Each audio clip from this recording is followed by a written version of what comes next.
Jean Tinguely, en 85-86, vient au Cintra, une année après les transformations qui avaient été très innovantes, high-tech, avec les premières lampes halogènes, etc. Il vient au Cintra avec son fiston qui a une dizaine d'années, Milan, et figurez-vous qu'il se déplace ici pour demander très révérencieusement l'autorisation, la permission d'utiliser ce même principe d'éclairage pour un restaurant, un bar qui se prédestinait à faire à Osaka. Pas plus tard qu'hier soir, dans le cadre d'une présentation au musée, j'ai appris que Jean Tinguely avait été influencé par Niki de Saint-Phal pour utiliser des plumes dans ses sculptures.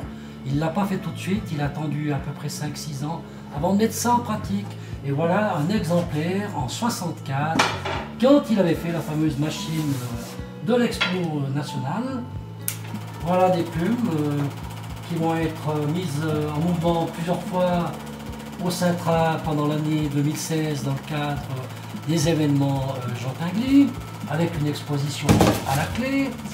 Et entre autres, cette charmante dame et collaboratrice vous présente un t-shirt qui avait été fait pour une exposition au siècle passé, en 93, que j'avais fait ici au Cintra, avec une copie d'une page de dictionnaire sur lequel j'ai eu la grande fierté de figurer en tête de liste.